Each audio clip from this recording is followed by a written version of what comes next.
Me goes north to Alaska. Reminds me of a song. Reminds me I gotta watch season 2 of Northern Exposure that I got from the library weeks ago. I haven't had time to see if something I have can play the DVD.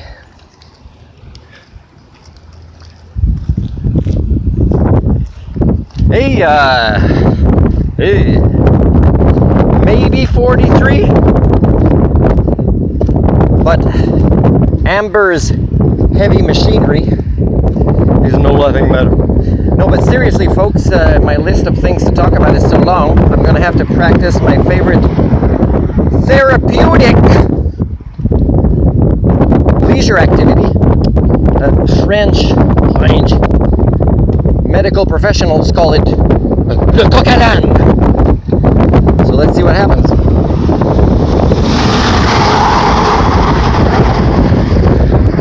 Yeah, this is probably a follow-up to the one I just posted. Lessons in Democracy, number 42. So this would be number 43.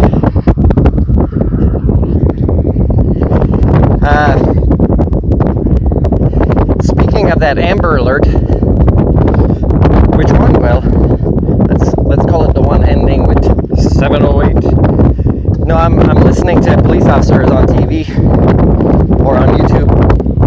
And you can tell how vague they are, and you can tell how manipulative they are. They don't provide the information I know they have.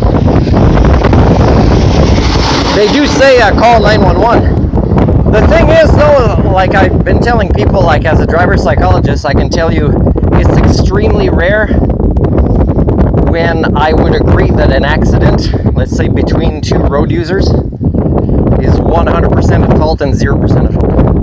So I can pretty much tell you it's the same for bad parenting.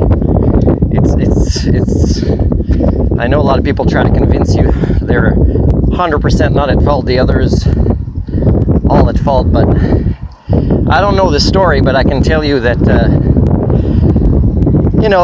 the police follow legal paperwork, right? And I don't know, I'm just imagining a scenario where like I'd be afraid to call 911 if I, let's say, bumped into the person and they didn't seem that bad to me compared to the norm of parents, including the two males that might be with her. I don't, like the father didn't talk on the news, just the police. So I'd be like, should I call 911? It means I have to trust the system, which I know is broken. Like, I wish I had more information. That's me. A lot of other people would try to interfere. They'd be certain about things. Could even be a psychiatrist that decides to go talk to the lady, and that psychiatrist could have probably mental illness at higher levels already than the mom may or may have had in the past. It's kind of throwing that out there as a way to convince people. The stigma card, they don't provide, like if the lady was really that sick, she probably would have gotten caught already. Maybe there's planning because people believe in her as opposed to the father. I don't know. I'm just telling you, I don't like being manipulated by the news. But anyways, they could be right. But I mean, have you tried living a transparent life? That's where you should already be if you're parents, whether you're that RCMP officer or the person that diagnoses this mom or this mom. All right, I digress a tiny bit from the topic. Let's go back to heavy machinery. Well, I just went through a construction zone. I didn't on my way to that road before. And it's long, and you don't even know. It's like, is it still going on? One lane at a time. It's like no construction signs, nothing happening for a long time. Should we be in this lane, in this lane? And eventually we see that they are repaving or doing something on top of the pavement. And by the way, a road like this does not need to be repaved during the Anthropocene. Getting back to the last vlog where I'm seeing France on fire, and this town or city, they haven't bought heavy equipment to help with firefighting, but one of the trucks is like a Mercedes truck. It's like, holy crap. Don't politicians that Mercedes, don't they know Mercedes has made fortunes and fortunes on the back of these taxpayers? Do you really have to kind of have meetings to find the budget, you know, to fight the fires that are burning last week? Can't you just kind of do a governing and make, I don't know if there's going to be dogs, don't know me on this road. Can't you make, you know, these companies invest a little bit, like Loblaws? Hey, Loblaws, can you know, maybe sell plants really cheap with your expensive food, where people can plant these at home and, you know, maybe get a few radishes before the end of the season or whatever? Can you do that with all the money you've made on us? Same thing with Mercedes, right? Or any other heavy machinery company, whether they're from this country, Canada, or another one. You know, like, that's the hypocrisy. The hypocrisy is there all the time, right? I can see it. I'm an Homo sapien. Journalists obviously can't see it.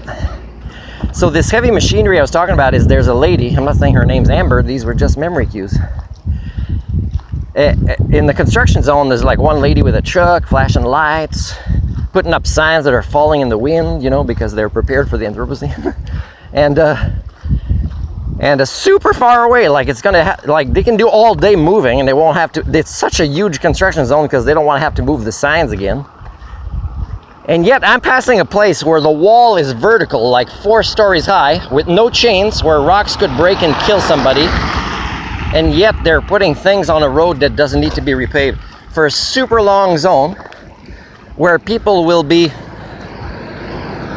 actually getting impatient in the construction zone if they know when it begins or ends, and after. So they're putting people at risk because of economics, a form of mental illness. Now the news, like CBC, they'll invite economists, right? Specialists who hide their mental illness is what it is. Or don't talk about mental illness. Psychiatrists talk about it, but they also hide their own. And if you start putting in like, hey, this form of economics is putting people at risk, can you put that in your economics equations? It's like, whoa, we're not that good at math. Incorporate people in that.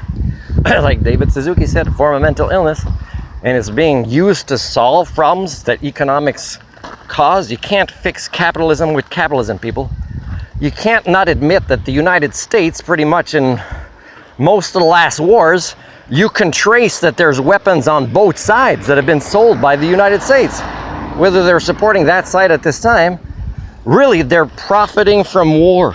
Canada too has done things like this, and there's still stuff out there you can document is still happening with what we sold on both sides. So yeah, it's pretty ridiculous that you guys don't see the economics killing you.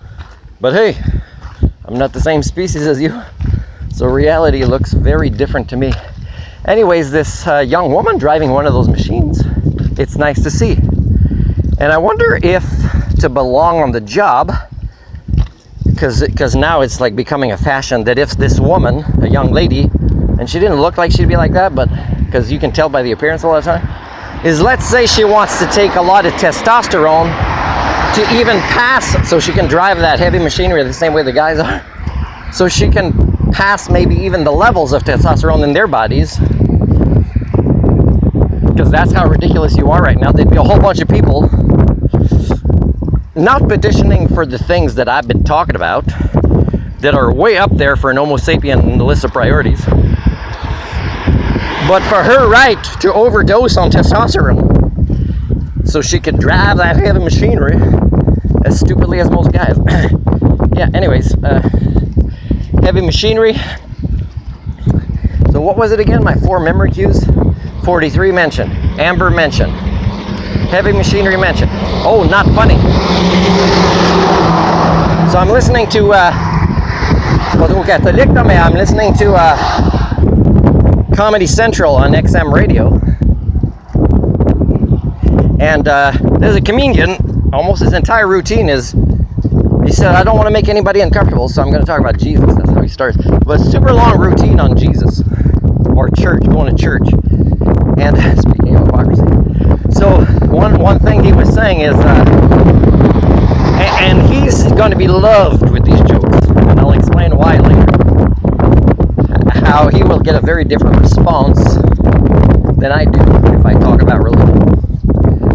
So he's saying all man, they do everything now to prolong the time at church when you're already suffering being at church. And it's funny what he was saying.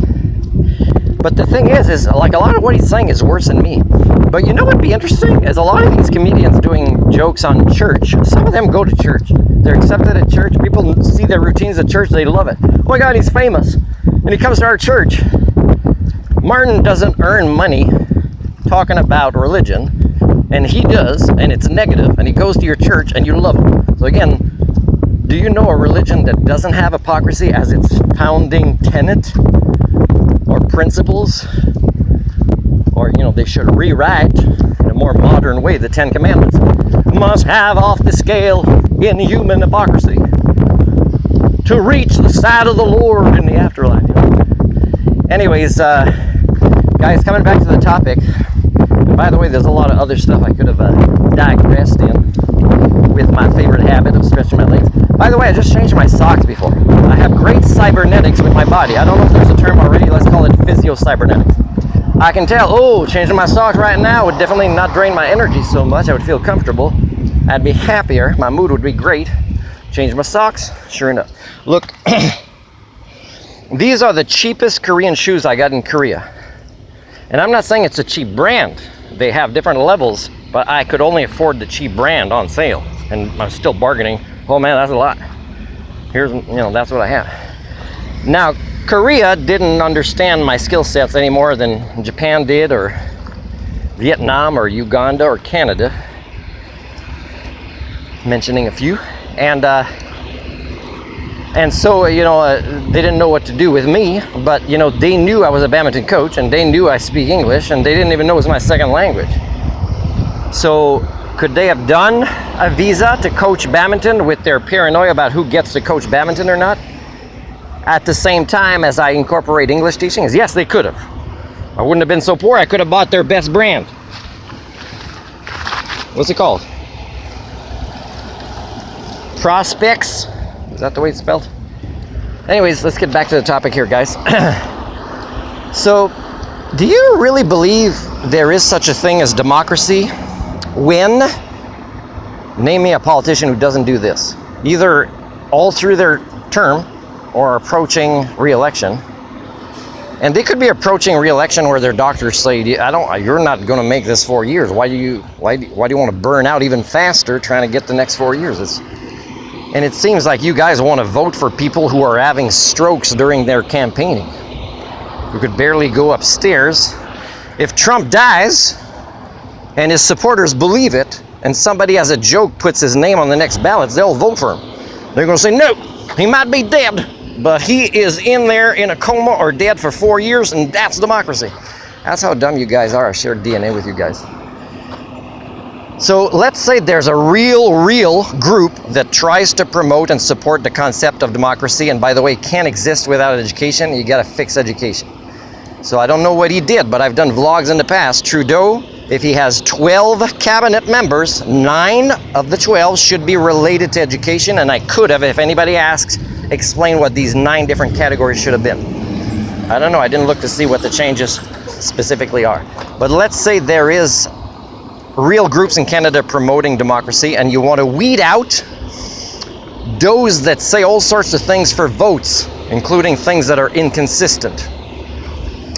You know why I'm afraid the redneckism in Canada might vote in Pierre Poilievre? Yes, I'm digressing. I'll come back. Is Pierre Poilievre, I don't think he can do any other job, but the fake hypocrisy of being an MP in the Conservative Party in Canada, I don't think like he has skill sets. So people think, well, he's I like some of his bullshit, so I want him to have a job, so I'm going to vote for him, because I'm afraid he's going to have to learn farming to support his family or something like, important like that. So maybe he'll get a lot of votes, because really, what else can he do? At least Trudeau can box, or he's more comfortable public speaking without running the same tapes. And he can also maybe go back to teaching theater or something. Even Elvis could have driven a truck and finished his training to become an electrician. He wasn't that dumb. And finishing up this topic. So if a group really wants to promote real democracy, they would come up with a questionnaire, and they would advertise the hell out of this and really get money coming in, and that should be the only campaigning of any nation that they should invest in, is not in parties or candidates. It should be invest in this organization that is creating a questionnaire that candidates in politics have to fill out on various topics related to modernity, which will include the Anthropocene, right, such as climate emergency, but also why are we getting sicker and not healthier up here as a majority everywhere around the world. Is the politicians would be shunned on the news by everybody, say, hey, you got to fill out that questionnaire and you got to say where you stand on these things, and if there's inconsistencies, you're a fake, and whatever you write, we're going to hold you to it. Otherwise, yeah, we would recommend, when we prove that you've been a hypocrite, we would recommend you resign, because otherwise, you know, the non-violent petitioning will be like, you won't have enough people to remove the people on the road, because most people will be sitting on the road. A lot more than people removing people sitting on the road. And remember, if it happens close to me, I'll be there. And I will tackle anybody touching a non-violent petitioner sitting on the ground. Even if the truck selling useless pieces of plastic that drives dangerously on the road that could kill your kids wants to keep moving for business as usual. So again, the questionnaire should be very specific about what are, and you can consult, you know, sociologists for this. How can you make a questionnaire? Now, I couldn't be accepted in a PhD or a master's degree related to the social sciences. Remember, PhDs that have elite status, they will not allow a critical thinker, an open-minded culture pair like me that's willing to take on sacrifices, hardships for the sake of doing what's right. So you guys as a group fund this, work on this questionnaire, make it better every time, and insist that a politician, to be taken seriously in a democracy, must fill it out. It's transparent online, everybody sees it.